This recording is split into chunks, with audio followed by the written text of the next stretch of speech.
하나님이 모세를 시내산에 불러 올리셔서 성소를 짓는데요. 성소를 짓는데 성소 전체를 이렇게 지어라 이렇게 말하면서 이렇게 말합니다. 내가 그들 중에 거할 성소. 자 보세요. 내가 그들 중에 하나님이 우리에게 거할 성소. 그 당시는 성막이지만은 지금은 우리의 마음의 성전으로 보면 겁니다. 여러분들이 하나님이 거하실 수 있는 성소가 된다는 걸 말하고 있는 거예요. 그러면서 이어서 하시는 말씀이 그들이 나를 위하여 짓되 그들이 나를 위하여 짓는다 이렇게 말합니다. 이 말은 하나님이 우리에게 거할 성소를 우리가 하나님을 위해서 짓는 겁니다. 하나님이 능력이 모자라서 못 짓는 것이 아니고요.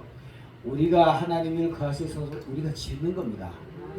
근데 그 다음에는 그 9절 보면 무릇 내가 내게 보이는 모양대로 이렇게 말합니다. 모양대로 짓고 그 기구들도 모양을 따라 지을지니라 이렇게 말합니다.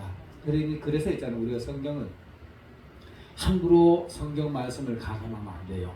하나님이 명령하신 그대로 지어야 됩니다. 그대로 지어야 되는데 내가 조금 손기술이 좋아. 이제 지금 이런 걸 얘기하는 거 아닙니다. 그 당시에 성막을 짓는데 손기술이 좋아. 하나님 지어를 가는 대로 5기부 지어를 가는데 조금 더 내려서 5.5기부 다서 더 멋있게 달아내는 거 절대로 안 되는 거예요. 하나님이 보여주신 그대로 지어야 되는 겁니다. 우리가 모세가 있잖아요. 그 오늘 내가 요 속에서 보면은 성막을 짓고 난 뒤에 바로 요 10절 이하로 보면 증거궤를 만드는 방법이 나와요.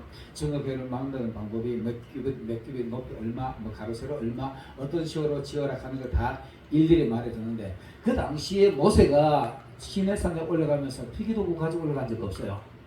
필기도구 가져간 적이 없고 올라가지고 오로지 단식만 합니다. 오로지 단식을 하는데 거기가 물도 없고 아무도 없는데도 하나님하고 마주 앉아있는 그 시간이 너무나도 건강하고 너무나도 정신이 말짱한 게 정신이 있잖아요. 우리가 아인슈타인이 그랬나? 사람이 지능이 100이라면은요 우리가 2.5도 못 쓰고 2%도 제대로 못 쓰고 한다 이렇게 말해요. 100이라면 그 정도는 못 쓰고 하는 창세기 에덴 동산에 100을 다 잊어먹는 거예요. 100을 다 잊어먹고 아주 미량으로서 먹는 겁니다. 근데 이 당시에 모세는 올라가가지고 하나님이 엄청난 지혜를 주셨어요. 엄청난 지혜를 주셔가지고 그거 보여주시는 걸 머릿속에 그림으로 다 그려놔. 머릿속에 그림으로 다 그려놓고 칠 수 있잖아요. 몇 규빗. 이 성막이 전부 다 칠수가 돼 있어요. 크기 얼마? 100규빗, 50규빗. 그 다음 단 몇 규빗 이렇게 막 해놨는데 이거를 일일이 머릿속에 다들 자기가 그림을 그리고 치수를 다 기억하고 나와요. 그 40일 동안 단식을 하면서 그렇게 머리가 명철하게 기억을 하고 나오는 겁니다. 그리고 나와서 그들에게 부사렐과 올리아브의 지명에서 불러놓고는 지시를 하는 겁니다. 이렇게 지어라, 이렇게 지어라. 그리고 이제 바로 법궤를 만드는 방법을 바로 그 뒤에 쭉 설명해 줍니다. 설명해 주는데 법궤 앞에 놓는 증거물들이 몇 가지가 있어요. 그 중에 내가 오늘 세 가지를 설명할 겁니다. 세 가지를 설명하는데 첫 번째로는 만나 항아리를 법궤 앞에 두어라 이렇게 말합니다. 내가 언젠가 어떤 목사님이 만나 항아리를 법궤 속에다 넣는다 이렇게 설명한 사람 봤어요. 이거 아닙니다. 법궤 안은 오로지 두 돌판만 넣는 거예요. 두 돌판만 속에 넣고 그 다음에는 자 여기 우리 출애굽기 16장 32절 34절을 보면은 제가 그대로 읽어드리겠습니다. 모세가 이르되 여호와께 이같이 명령하시기를 이것을 오멜에 채워서 너희 대대의 후손을 위하여 간수하라. 그 당시에 광야에서 먹었던 그 만나 있잖아요. 자기 후손들을 위해서 보여주기 위해서 증거 삼기 위해서 거기 간수를 하는 겁니다. 간수를 하는데 이는 내가 너희를 애굽 땅에서 인도하여 낼 때 광야에서 너희에게 먹인 양식을 그들에게 보이기 위함이라. 이 증거하기 위함이에요. 증거한 거 속에 갖다 숨겨놔놓으면 안 보이잖아요. 앞에 놔야 되는 겁니다. 그 다음 33절에 보면 모세가 또 아론에게 이르되 항아리를 가져다가 그 속에 만나 한 오멜을 담아서 여호와 앞에 두어 너희 대대로 간수하되 34절에 보면 여호와께서 모세에게 명령하신 대로 그것을 증거판 앞에 두었더라. 앞에 두는 겁니다. 앞에 두는 건데 속에다 넣는 거는 오로지 하나님의 말씀 10계명만 법궤 속에 넣는 거예요. 여러분들의 마음속에 하나님의 말씀을 우리 이 성경 전체가 있잖아요. 한마디로 말하려면 사랑이잖아요. 두 마디로 말해도 사랑입니다. 첫째는 하나님 사랑, 이웃 사랑. 한마디로 말해도 사랑입니까? 한마디로 말하면 온통 사랑이야. 그 사랑의 말씀을 이 성경 66권이 다 사랑의 말씀인데 그 말씀을 여러분들의 가슴 속에다가 열심히 담으시길 바라겠습니다. 열심히 담아가지고 은혜 되는 대로 66권 다 넣어놓으면 그 정신 못 차리겠지만은 그래도 여러분들 은혜 받는 대로 가슴 속에 꽉꽉 채워놓고 기록하시길 바라겠습니다. 기록하고요. 그 다음에 이 만나 오늘을 갖다가 이 증거판 앞에 놓는데 후손들에게 간증하기 위해서 앞에 놓는 겁니다. 하나님의 말씀은 내 속에 넣어놨다가 때를 따라서 필요한 대로 꺼내가지고 출납해가지고 나눠주는 겁니다. 나눠주는 거지만은 우리 앞에 간증거리는 항상 바깥에 내놓고 남들에게 보이기 위한 겁니다. 우리가 하나님 말씀 은혜 많이 받죠. 은혜 많이 받고 기도하는 대로 응답 많이 받죠.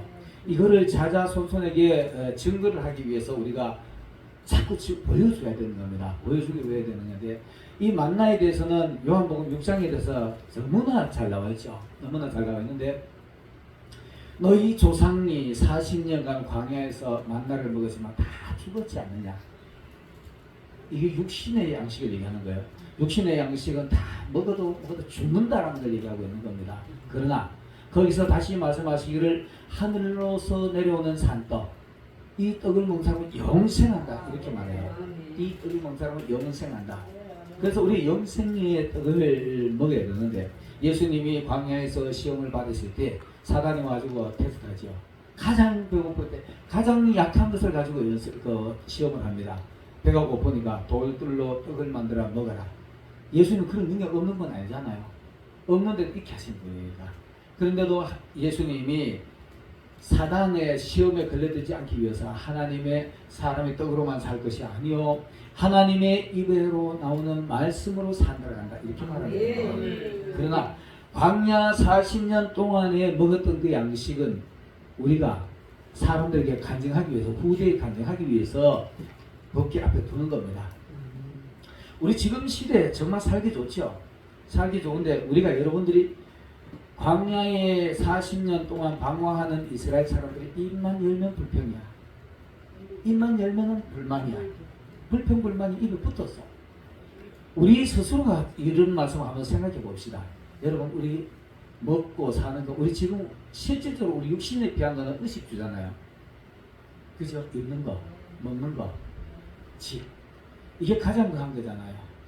우리 이거 가지고 비교를 하다 보니까 내보다 저 사람보다 조금 더 나아 보여요. 맨날 비교하다 보니까 내가 마음이 서운해. 서운하면 불평이 나오게 돼 있어.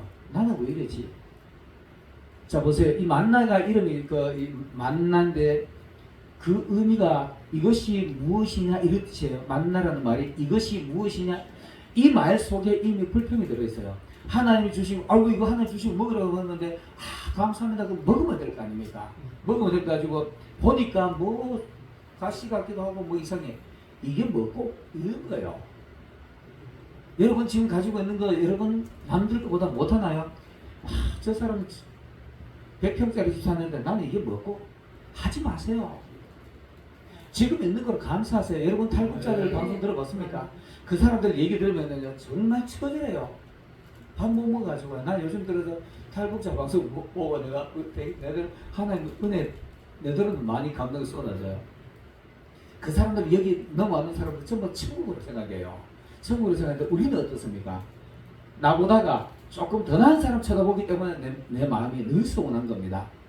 여러분 이 땅에 있으면 우리가 밥 굶어 죽은 적 있나요? 그리고 하나님이 묻습니다. 너희 조상들이 광야에서 굶어 죽은 사람이 있더냐? 이스라엘 사람 굶어 죽은 사람 없어. 말 안 들어가지고 반역해가지고 막 쓰러지고 연병 나고 이래가 죽었지. 굶어 죽은 사람 없어. 옷 2벌 옷 가졌습니까? 신발 2켤레 가졌던가요? 그런데 거기 모자람 있었느냐? 없잖아요.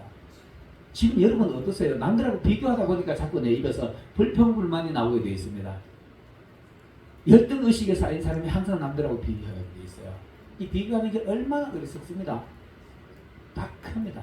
딱하고 이러는데 불평불만 하지 말고 있는 것으로 감사하고 그래서 범사에 감사하고 내 가진 것으로 만족할 수 있는 사람이 불평불만이 쏟아지지 않는 겁니다.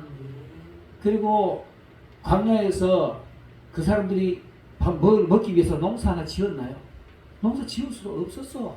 근데 안 굶어 죽었다니까. 안 굶어 죽었어요. 그 사람들이 집을 가지고 있으면 집 지을 수가 없었어. 이사를 다녀야 되기 때문에. 여러분, 저도 지금 사실 집세 아주 새 집 삽니다. 새 집 사는데 저는 실질적으로 마음에 서운함이 없어요.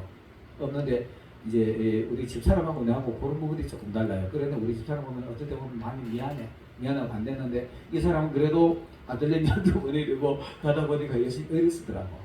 그이가 원래 내보다가 먼저 사역자 됐던 사람이에요. 전사람 먼저 사역하던 사람인데 지금 보면 삶을 찌들어있어. 그거 보면 어떨 때 미안해. 내가 미안해가지고 가긴 한데도 그래도 내 말을 참 잘 들어줘요.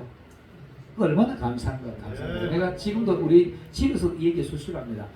지금 이 상태로 우리가 감사하자, 만족하자. 지금 제가 교회 이사도 해야 되고 막 이런 상황인데 이사하려고 교회를 계속 찾고 있는데 눈에 보이는 게 없어. 그런데 나는 하나님이 이사 때를 됐다고 보고 나 곧 주신다고 나 확신하고 있어요. 그래서 나 그에 대한 마음에 불편함도 없어. 얼마 전에 내 눈에는 그릇상 멋진 거 하나 보였는데 그거 놓쳐버렸다니까. 근데 그거 인간적으로 보면은 서운할 수가 있어요. 근데 그 놓치자마자 그 놓친 이유가 성도들의 합의가 안 돼가지고 그 놓치자마자 아이고 하나님 그 내가 아니니까 다른 사람 주는 모양이다. 바로는 딱 포기했어요. 그리고 나 지금도 그런 서운한 마음 없어요. 그리고 지금 내 생활에 내가 이렇게 하나님 앞에 내가 불평이나 이런 게 진짜 없어요. 지금 이 상태도 난 감사하다 이렇게 싶습니다. 여러분 있는 것으로 만족하시기 바라겠습니다. 그리고 있잖아요, 그죠? 이 만나 내 앞에 먹고 사는 이거 다 하나님 주셨다고 확신한다면은 자녀들 앞에 간증할 수 있어야 됩니다. 당당하게 간증할 수 있는 것이 이것이 바로 법궤 앞에 두는 의미입니다. 법궤 앞에 두는 의미가 바로 그겁니다. 자, 두 번째로는 민수기 17장 7절로 10절을 보면은 아론의 쌍난 지팡이가 나와요. 여기도 보면 불평에 대한 얘기예요. 이스라엘 지도자들이 아론의 특히 레위 지파의 사람들이 보니까 아니 모세하고 아론하고 누가 지금 저거 대표하자고 투표가 뽑아준 적 없어. 그런데 저거 스스로 나는 하나님의 종이야 이렇게 보여. 그러니까 이게 이 분시 너만 하나님의 종이냐? 나도 레위 지파야 이렇게 반기를 들었어. 반기를 들어가지고 거기서 향로가지고 불이 땅이 갈라져가지고 죽고 연병이 나 죽고 그리고 난 뒤에 이제 그 다음 그래도 또 불평을 하니까 이런 일이 납니다. 모세의 지팡이 쌍난 지팡이 있잖아요. 민수기 17장 7절로 10절로 보면 이렇게 되어 있습니다. 모세가 그 지팡이들을 증거의 장막 안 여호와 앞에 두었더라. 그리고 이튿날 모세가 증거의 장막에 들어가 본즉 레위 집을 위하여 낸 아론의 지팡이는 우미 나고 순이 나고 꽃이 피고 살구 열매까지 맺었더라. 하룻밤 사이에 열매가 맺었더라. 이 아론의 지팡이만 그렇습니다.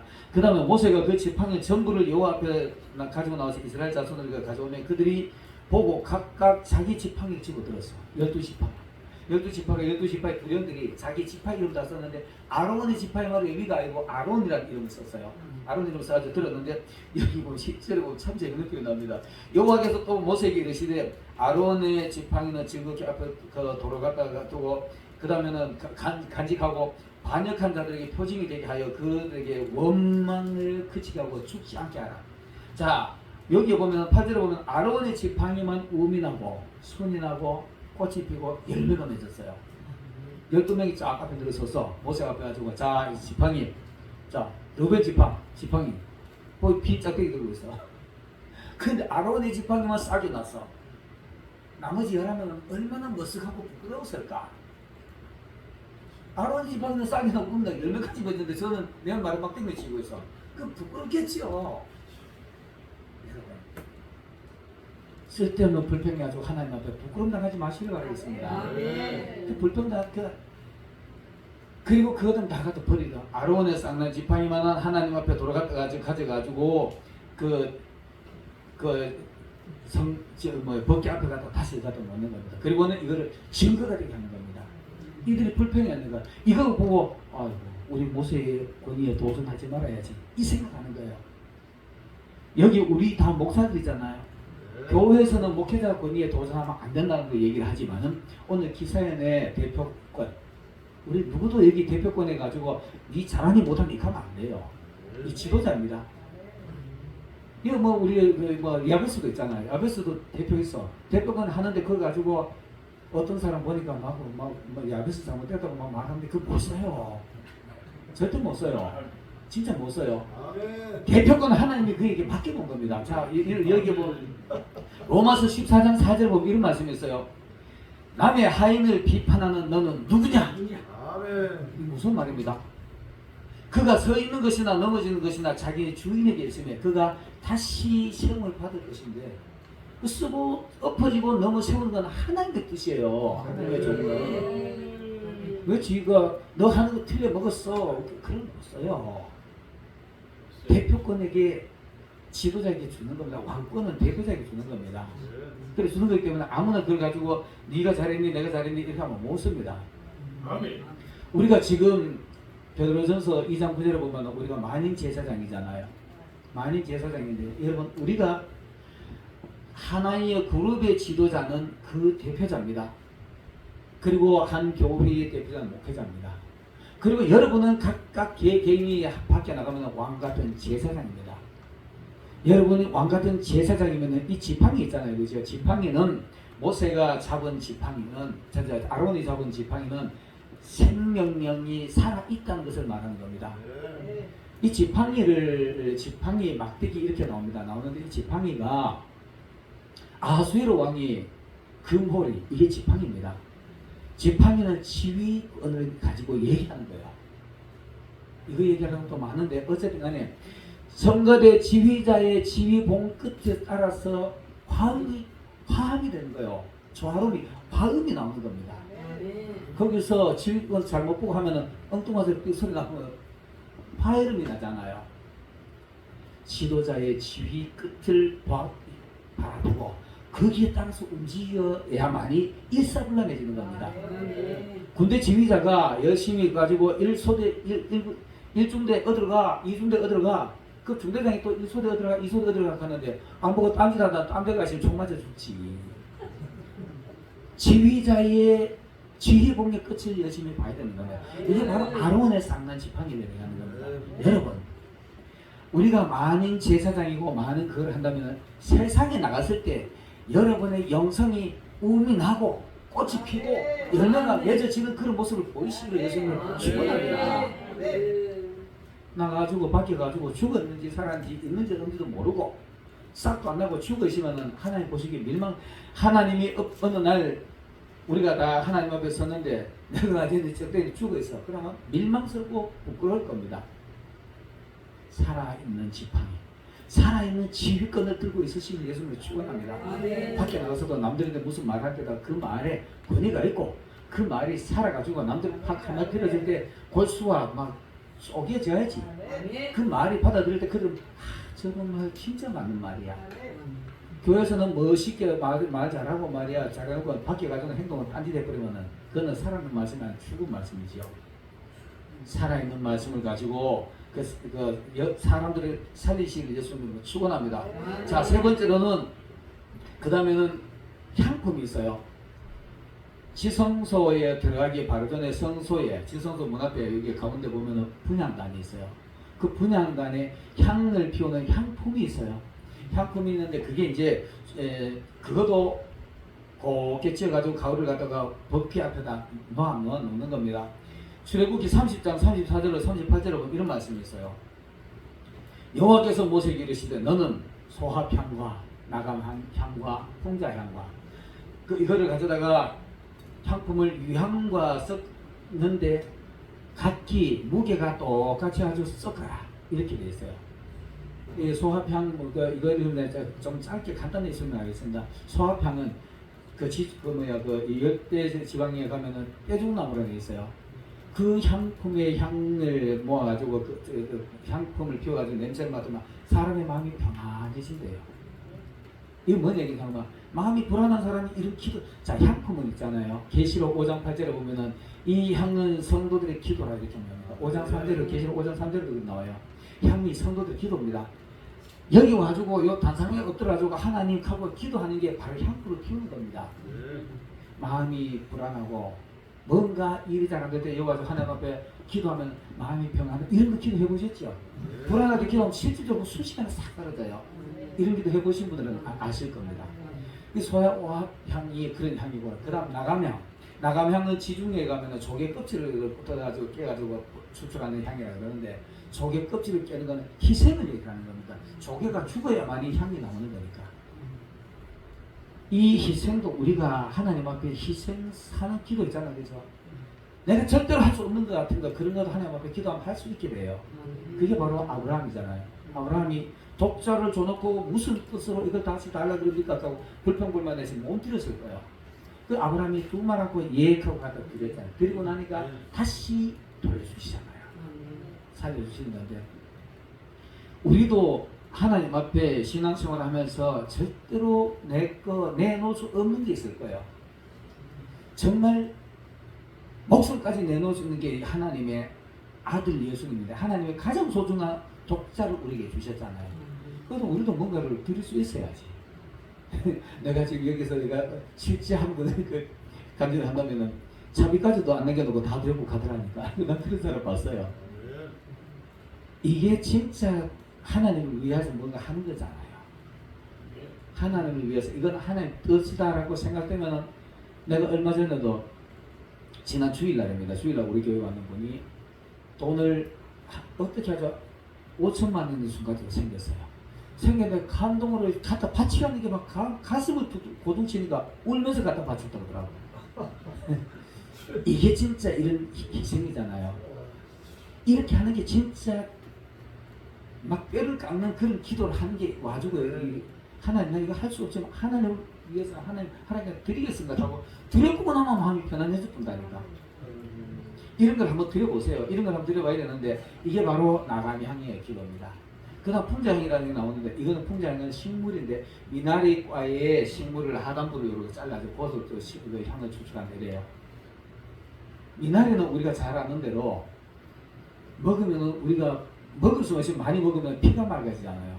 실제로 미나리는 먹으면 피가 맑아지고, 그 다음 어혈이 풀어지고, 내 안에 독성이 해독이 되고, 종기들이 낫고, 이런 게 실질적 미나리에서 얻어지는 게 실질적인 효과입니다. 여러분, 병든 자 하나님 앞에 기도하면 낫잖아요. 속이 불불 끓어가지고 저놈 새끼 내가 때려 죽여버려 좋겠는데 가서 와주고 아버지 내 속이 상해 죽겠습니다 하고 기도하자마자 보면 내 마음이 싹 사라져 본다니까. 독한 마음들이 풀어져 버려요. 독성이 막 풀어져 버린다니까. 이런 기도를 바로 여기 와주고 기도하는 것이 바로 향품을 드리는 겁니다. 이런 향을 갖다가 유향에다가 이렇게 세 가지 썼는데, 무게를 또 같이 해주고 유향에서는 이 유향에다가 섞으면 유향은 응고하는 거예요. 응고하는 굵게 만드는 건데, 우리 잘 아는 대로 향품은 뚜껑 열고 휘봐야 되잖아요. 그거를 휘봐야 되지 않기 위해서 고체를 만드는 겁니다. 고체를 만드는 건데, 이렇게 세 가지 기도를 하면서 우리 신앙이 점점 견고해져가는 신앙이 되는 거예요. 쉽게 무너지지 않고 쉽게 날아가지 않는 견고한 신앙이 되는 것이 바로 이렇게 향품을 드리는 겁니다. 이 향을 있잖아요. 이런 기도를 하고 나면은, 우리 그 기도하고 나면은 마음이 평안해지면 그 간증이 될 수 있잖아요. 그거 곱게 찌어가지고 이거 앞에다 여기다 놔놓고 들어가보고 항상 기억해라, 이걸 말하는 겁니다. 그래서 우리 앞에는, 우리 마음속에는 항상 하나님의 말씀을 담아가지고 말씀을 사람들에게 골고루 나눠서 이렇게 하더라도, 내 앞에는 항상 하나님 앞에 자랑할 수 있는, 남들 앞에 간증할 수 있는 이런 거리가 있어야 돼요. 이래야만 이거 하는 겁니다. 이런 것들이 자꾸 많아지고 하다 보면 우리 신앙이 견고해지는 겁니다. 자, 그러면서 오늘 여기 출애굽기 30장 37절 38절에 보면 참 재미있는 표현들이 있습니다. 요거 증거궤 앞에 두라는 얘기가 36절에 보면 그 향 얼마를 곱게 찌어 내가 너와 만날 회막간 증거궤 앞에 두어라, 이렇게 돼 있어요. 그래서 이런 것도 요 세 가지는 항상 법궤 속에 넣는 것이 아니고 법궤 앞에다가 진설해 놓고, 그걸 듣다 보면서 내가 지금 이 살면서 내가 평생, 나도 목회하면서 내가 큰 돈벌이를 안 해봤어요. 내 가정을 위해서 일을 안 해봤는데도 지금까지 잘 살아왔어. 이거 하나님 확실하잖아요. 나 그리고 옷도 솔직히 내 돈 주고 사입고 나 한두 벌인가 정도 되지만 내 옷 다 괜찮은 옷인데 다 선물 받았어.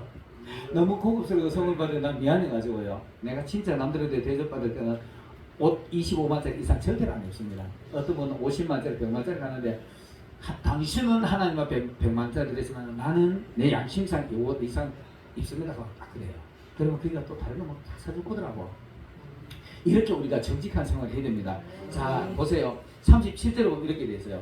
내가 여호와를 위하여 만든 향은 거룩한 것이니 너희를 위하여 그와 같은 방법으로 만들지 마라. 이거 말하는 겁니다. 기도 받을 대상은 하나님입니다. 우리가 기도 대상은 절대자 하나님이잖아요. 하나님 앞에 기도하는 거지. 목사가 성도들의 기도를 지가 받아 응답해주는 건 아니잖아요. 그거 지가 기도 부리는 사람들이 이런 오류에 빠질 소지가 되게 많아요. 내가 기도해가지고 네가 낫잖아 이렇게 말하는 게 아주 위험합니다. 그 다음 40절에 보면 냄새를 맡으려고 이 같은 것을 만드는 자는 그 백성 중에 끊어지리라. 냄새 맡는다는 얘기는 향에 흠양하시는 분은 하나님이셔야 돼요. 하나님이셔야 되는데 이 말 우리가 모두가 저부터 경고 한번 들읍시다. 내가 미국에 가지고 마지막에 어떤 그 목사 하나 요상한 짓을 하니까 내가 기도하지 않았는데 당신 11조 갖다 뭐 이거 갖다 갚아 자기 다 그 목사한테 11조 저거를 갖다 바치라고. 근데 그 이게 설교 세게 하면서 그런 짓 하는 사람은 백성 중에 끊쳐지리라 이렇게 그랬다는 근데 말씀이니까. 은사자들이 혹시 은사자들 오해 없으시길 바라겠습니다. 은사자들 이런 분들이 있어요. 우리 교회 가서 기도했으니까 나도 이제 예를 들어봐요. 우리 교회 가서 기도하고 난데 당신 응답 받았잖아. 우리 교회 헌금 해야지 한다니까. 이거 지가 맡으려고 하는 짓이에요. 그 영광 지가 받는 거야. 영광 받으실 분은 하나님 한 분밖에 없습니다. 근데 왜 지가 받으려고 그래? 그거 하기 위해서 지가 그렇게 만든다는 것은 기교 부리는 거예요. 기교 부려가지고 막 엉뚱하지 가지고 뭐 이 사람한테 응답 받은 것처럼 해놓고 지가 좀 높아져 보려고. 이거 하지 마시길 바라겠습니다. 우리가 없겠지. 당연히 없겠지만 이런 짓 하는 사람도 있어요. 그리고 그것도 지가 하고 난 뒤에 지가 냄새 맡아 지 영광 받기 위해서. 하나님 앞에 가지고 우리가 전 사실대로 위주할 고자를 하면은 하나님 이렇게 보고 이쁘잖아요. 여러분들 아이들 있잖아요. 난 우리 아이들 얘기를 많이 듣는데 우리 아들 필요하면 와가지고 조심스럽게 아빠 어떻고 뭐 주세요. 난 그러면 걔가 이렇게 와보고 우리 애가 착하기 때문에 10,000원 달라고 하면 나 20,000원 줘요. 이게 나 실제입니다. 달라는 대로 항상 나 그 애의 성격을 알면 더 줘요. 이게 하나님의 뜻입니다. 여러분 우리 하나님 앞에 그렇게 해보세요. 하나님을 위해서 뭔가를 하고 나쁜 짓 안 하고 달라고 하면 하나님 구해 주십니다. 성격이잖아요. 그런데 지금 뭐 해보려고 내가 해가지고 이렇게 잘났어 이렇게 하면 고마 하나님 보시기에 뭐 밉사 먹는다니까요. 여러분 우리 오늘 하나님의 법궤 앞에 넣는 3가지 증거들 여러분 앞에도 증거들을 꼭 나누고 하나님의 계명은 여러분들의 마음속에 돌판 같은 여러분들의 마음속에 새겨 넣는 것은 돌에다 새기면 안 지워지잖아요. 은혜 받는 말씀은 절대로 안 지워진다니까. 지우지 마시고 그 다음 하나님의 간증은 여러분들 앞에서 하나님 앞에서 자랑할 수 있는 간증들 그 다음에 많은 사람들에게 전도할 수 있는 나 이렇게 받아서 그리고 내 신앙의 후손들에게 전해줄 수 있는 이런 간증거리들 많이 만들어가지고 남들 앞에 나누고 이렇게 보여주고 내를 나타내지 마시고 하나님의 영광 나타내는 여러분들이 되시길 예수님으로 축원합니다. 기도드리겠습니다. 은혜로우신 아버지 하나님 참 감사드립니다. 아버지 법궤 앞에 증거들이 있는 것처럼 하나님 앞에 하나님을 믿는 믿음 하나님을 만난 증거들을 많이 있게 하여 주셔서 남들에게는 자랑하고 하나님 앞에는 영광이 되는 하나님의 종들 되게 하여 주시옵소서. 예수님 이름으로 기도드립니다.